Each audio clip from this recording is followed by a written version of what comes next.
Hello everyone, this is Pratham Srivastav, a recent graduate from NIT Jalandhar, currently working as a software engineer at FNZ. So जैसा कि इस video के title को देख के समझ आ गया होगा कि why I am making this video. So this video is especially for the students जो JEE या फिर NEET के लिए prepare कर रहे हैं. So this is not related to any kind of guidance कि आप क्या पढ़ सकते हो क्या नहीं पढ़ सकते. Completely different video है. This is just regarding the mindset which you should have while preparing for any competitive exam. तो मैं आपको ये नहीं बताने वाला कि जेई या फिर नीट के लिए कौन सी बुक्स पढ़नी चाहिए या फिर कौन से ट्यूटर से पढ़ना चाहिए, कौन से कोर्सेज को फॉलो करना चाहिए, मैं ऐसा कुछ नहीं बताने वाला. I am just going to talk about the mindset which you need to crack this exam. So as the title suggest, are these competitive exams a marathon or a short race? सो ये कहने का मतलब क्या है? While preparing for JEE, जब मैं अपने time पे प्रिपेयर कर रहा था बैक इन 2020, तो उस टाइम पे क्या था कि मैं बहुत डेडिकेटेड स्टूडेंट था. तो मैं क्या करता था कि जनरली स्टार्टिंग में ही बहुत ज़्यादा मेहनत कर रहा था, बहुत स्ट्रगल कर रहा था कि मेरे मार्क्स आने चाहिए, और मैं अपने आप को कंपेयर करता था उनसे जो ऑलरेडी 2-2 साल की प्रिपरेशन करके आए थे. मैं 1 साल की कोचिंग फाउंडेशन बैच में ज्वाइन किया था मैंने गेल के थ्रू. तो इसके बारे में भी हम बात करेंगे, जो मैंने आपको गेल बताया इसके बारे में भी हम बात करेंगे. It's a very good organisation जहाँ से आप प्रिपेयर कर सकते हो. It's completely free of cost. या सो मेरी स्टार्टिंग की जर्नी में मैं अपने आप को उन स्टूडेंट से कंपेयर करने लगा था जो कि ऑलरेडी प्रिपेयर करके आए थे, लाइक 2-2 साल के गैप लेके आए थे, प्रिपेयर करके आए थे, और मैं अपने स्कोर को उनसे कंपेयर करता था. ऑब्वियसली उन्होंने बहुत पहले से प्रिपेयर कर रखा था तो मुझसे बहुत ज़्यादा स्कोर करते थे, बट मुझे लगता था कि मैं उनसे ज़्यादा एफर्ट्स कर रहा हूँ बट मुझे रिजल्ट्स नहीं मिल रहे. And that was the reason कि मेरी जो जर्नी थी, लाइक अगर मुझे यहाँ से यहाँ पहुँचना था तो मैं यहाँ तक में इतनी ताकत लगा चुका था कि इसके बाद की जर्नी के लिए मेरे पास एनर्जी बची ही नहीं थी. लाइक मेरा मन ही नहीं होता था एंड में कि मैं और पढ़ाई करूँ, क्योंकि मुझे लगता था कुछ रिजल्ट्स ही नहीं आएंगे. That was the problem.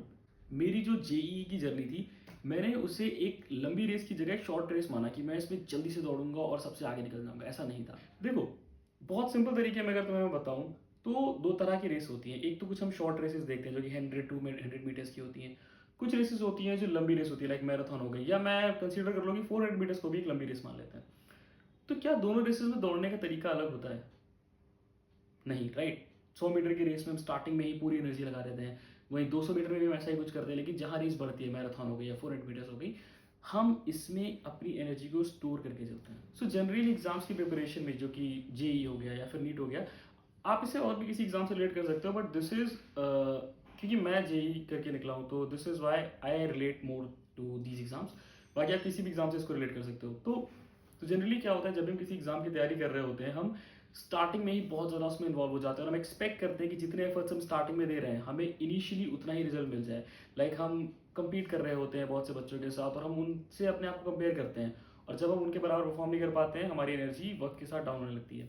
तो एग्जैक्टली होता क्या है, अगर मैं इसे एक रेस से रिलेट करूँ, आपको इस पार्ट से लेके इस पार्ट तक की जर्नी कवर करनी थी, बट आपने करा क्या, आप इस पार्ट से इस पार्ट में भागने के लिए आपको अपनी एनर्जी पूरे दौरान बचानी थी, बट आपने इतने से पार्ट में अपनी पूरी एनर्जी लगा ली. तो रिजल्ट क्या होता है कि आप इस पूरे पाथ को कवर कर ही नहीं पाते.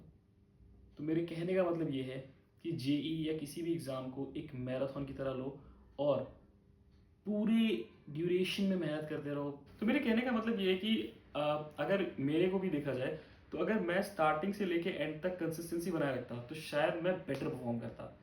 ऐसा नहीं है, मैं कंप्लेन नहीं कर रहा, मैं जहाँ हूँ बहुत अच्छी जगह पे हूँ, I am working at a fintech and मैं सेटिस्फाइड हूँ. ऐसा नहीं है कि मैं मेरे को कोई कंप्लेन है, बट हाँ, मुझे लगता है कि ये गलती मैंने करी थी वो आप ना करें. तो इसीलिए मैं आपसे कह रहा हूँ कि जेई या नीट कोई भी एग्जाम एक शॉर्ट रेस नहीं है, इट्स अ मैराथन. इसे उसी तरह से प्रिपेयर करो, स्टार्टिंग से लेके एंड तक कंसिस्टेंट रहना है, और किसी भी पॉइंट पे अपने आप को इस तरह से एग्जॉस्ट नहीं कर लेना है कि आप एंड तक पहुंच ही ना पाओ, रेस कंप्लीट ही ना कर पाओ. So that's my point. यही मैं इस वीडियो में बताना चाह रहा था, and maybe will meet in other video talking about the best method to prepare for JEE, और some talking about some organisation जिनके थ्रू मैंने बहुत ही लो फीस में सारे एग्जाम्स को प्रिपेयर किया. तो maybe we can talk about that. तब तक के लिए bye, take care and subscribe to the channel.